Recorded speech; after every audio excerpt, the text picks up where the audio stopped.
यहाँ उपस्थित लोगों में से मैं जानना चाहता हूं कि कोई ऐसा मेल है जिसे खुशी नहीं बल्कि दुख हुआ हो कि महिलाएं इतनी आगे बढ़ गई हैं।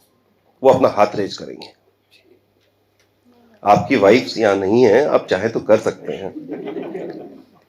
तो इसका मतलब खुशी है कि हमने महिलाओं को इतना सशक्त कर दिया है। लेकिन हमें एक बात और ध्यान रखनी चाहिए कि महिलाएं डेफिनेटली सशक्त हो गई है, लेकिन समाज सिर्फ महिलाओं से नहीं बल्कि महिला और पुरुष दोनों से बनता है। और इस समाज में दोनों की उतनी ही इंपॉर्टेंस है जितनी कि जीवन में जल और वायु की है। तो क्या आपको ऐसा लगता है कि 1980 में जो महिलाओं पर प्रताड़ित किया जाता था, उस समय दहेज की प्रथा जो चलती थी, और उस समय जिस तरह से महिलाओं को दहेज के लिए जला दिया जाता था, क्या इससे क्रूरल कोई काम हो सकता था? शायद हमने तो नहीं सोचा। तो क्या उस समय जो कानून बने महिलाओं के प्रोटेक्शन के लिए, आपको लगता है कि वो उस समय के लिए कारगर थे? यदि हां, तो वास्तव में वो उस समय के लिए कारगर थे। तो महिलाओं को इतना सशक्तिकरण किया गया, इतना मजबूत किया गया, इसका रीजन क्या है? किन्होंने दी ये शक्ति? ये शक्ति देने वाले भी मेल ही थे। लेकिन आज वही मेल, जरा सोचिएगा, कभी रियल प्रॉब्लम लेके अपने दोस्तों के पास आए और कहे कि आज मेरी बीवी ने मुझे थप्पड़ मार दिया, दोस्त क्या कहेंगे? आज वो कहेंगे साला बीवी से थप्पड़ खा के आ रहा है, हंसी उड़ाएंगे उसकी। और इसका मतलब हंसी उड़ाएंगे तो इसका मतलब वो अपनी भावनाओं को व्यक्त नहीं कर पा रहा है। यदि कोई रियली प्रताड़ित हो, चाहे वो 1% या उससे कमी क्यों ना हो, वो थाने में जाके कहे कि मुझे कंप्लेन लिखानी है कि मुझे किसी महिला ने थप्पड़ मार दिया, थानेदार क्या कहेगा? शायद वो मना कर देगा कि कैसी बातें कर रहे हो, ऐसा कोई हो सकता है क्या? तो ये मेन, अब पहली बार तो इसीलिए वहां जाता भी नहीं है। तो इसका मतलब अपनी भावनाओं को अंदर रखता है।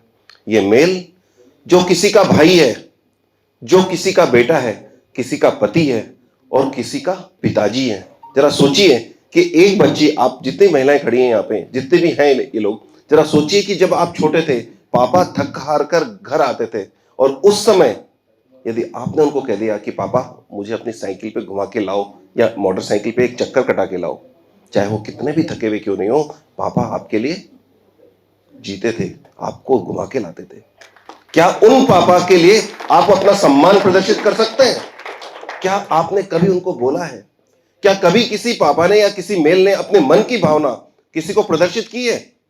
बहुत रेयर केस में ऐसा होता है कि कोई मेल अपनी भावनाएं प्रकट करता है। जरा सोचिए, जब हम 4 दोस्त मिलकर बात करते हैं तो क्या बात करते हैं? हम बात करते हैं इंश्योरेंस की, बिजनेस की, ट्रेवल की, पॉलिटिक्स की, कभी अपनी फीलिंग्स से बात नहीं करते हैं। और जबकि 4 महिलाएं यदि मिलती है, वो घर की बात चालू कर देंगी, अपने इमोशंस की बात चालू कर देंगी, अपने काम वाले बाई की बात चालू कर देगी, और आज मेरे हस्बैंड ने मुझे आज चाय नहीं पिलाई, इसकी बात चालू कर देगी। कुछ भी कर सकती है, लेकिन हम इमोशंस की बात नहीं करते हैं। और यही रीजन है कि वर्ल्ड में जितने सुसाइड होते हैं उसका 70% सुसाइड मेल कर रहे हैं। अमिताभ ने कभी कहा था मर्द मूवी में कि मर्द वो जिसको दर्द नहीं होता, या मर्द को दर्द नहीं होता। क्या मर्द को वास्तव में दर्द नहीं होता? वो मर्द नहीं जिसे दर्द नहीं।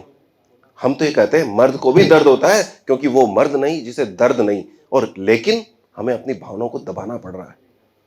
आज मैं रिक्वेस्ट करता हूं इस मिशन को कि वर्ल्ड में मेल के लिए कोई भी आवाज नहीं उठी है।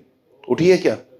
नहीं उठी है। पहली बार इंडिया में, इंडिया के राजस्थान में, राजस्थान के कोटा में, और कोटा में आप ही के शहर में, जो कोटा एक ऐसी सिटी है जो इंडस्ट्रियल सिटी माना जाता था, जो औद्योगिक नगरी है, जो कोचिंग नगरी है, अब ये आवाज वॉक फॉर मेन उठेगी कोटा से, जो पूरा अभियान बन जाएगी न सिर्फ देश बल्कि पूरे विश्व के लिए। जरा सोचिए, ये अभियान जो आपके शहर में हो स्टार्ट होने जा रहा है 9 फरवरी को सुबह 7 बजे, जहां हर बेटी अपने पापा को स्कूटर पे बिठा के आएगी कि चलिए पापा, I will walk for you to pay regard to you. चलिए हस्बैंड के लिए कि चलिए पतिदेव, I will walk for you to pay regard and respect to you. हर मां अपने बेटे को लेके आएगी कि तुम्हारी मेरे जीवन में बहुत इंपॉर्टेंस है, I will walk for you to pay regard to you. हर बहन, भैया प्लीज आज मैं आपको रिगार्ड और रेस्पेक्ट देने के लिए आपके लिए वॉक करूंगी, आपको मेरे साथ चल के वॉक करना है। तो क्या आपको लगता है कॉन्सेप्ट अच्छा है? क्या ये लगता है कि आज के वक्त की जरूरत है? यदि हां, तो आइए हम इस अभियान का हिस्सा बनते हैं जो कोटा से स्टार्ट हो रहा है 9 फरवरी को सुबह 7 बजे।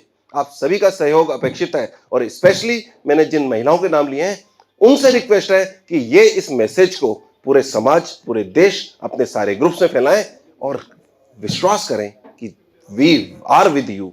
आप हमारी शक्ति है। हर परिवार में मेल की जरूरत है। तो ये प्रोग्राम जो है वो सिर्फ और सिर्फ फैमिलीज के लिए है। कोई भी सिंगल मेल भी इसमें नहीं आ सकता। हालांकि वो आएगा तो he will walk for himself, he will walk for himself. वो आ सकता है, कोई स्टेज एंट्री नहीं होगी, पारिवारिक इवेंट है, just to pay regard to the mail. शांतिपूर्ण इवेंट है ऑफ द फैमिली, जो आप जिसके लिए आप अपने दिमाग से रेस्पेक्ट करते हैं। आप लोगों की एनर्जी देखकर मुझे ऐसा लग रहा है कि वास्तव में मैं बहुत प्रफुल्लित हूं और मुझे ऐसा लग रहा है कि वास्तव में ये प्रोग्राम सक्सेसफुल करने की जिम्मेदारी जो अभी तक मेरी थी वो अब आप सबने ले ली है। एक बार जोरदार तालियां हो जाएं आप सबके लिए। नमस्कार Kota, thank you and love you. Walk for men एक इवेंट ही नहीं बल्कि एक अभियान है। हमें खुशी है कि पूरा शहर खुले दिल से इस अभियान के साथ जुड़ रहा है। यह एक पारिवारिक आयोजन है जो परिवार द्वारा परिवार के लिए समाज के उत्थान हेतु समर्पित है। आप सभी के दिलों में जो सम्मान झलक रहा है वह वाकई देखने लायक है। पूरा कोटा शहर एकजुट होकर पुरुषों के सम्मान में आज खड़ा हो रहा है। पुरुष जो पूरे घर का बोझ अपने कंधों पर उठाते हैं। आइए हम इतिहास रचते हैं 9 फरवरी को और उन लोगों के साथ खड़े हों जो बिना अपनी भावनाएं व्यक्त करें पूरे परिवार की जिम्मेदारी निभाते हैं। रजिस्ट्रेशन लिंक कुछ ही समय के लिए खुलेगा, इसलिए जल्दी से अपने परिवार के सभी सदस्यों का रजिस्ट्रेशन करवा लें। आप सभी की आगमन की प्रतीक्षा में आपका हमराई पंकज लट्टा।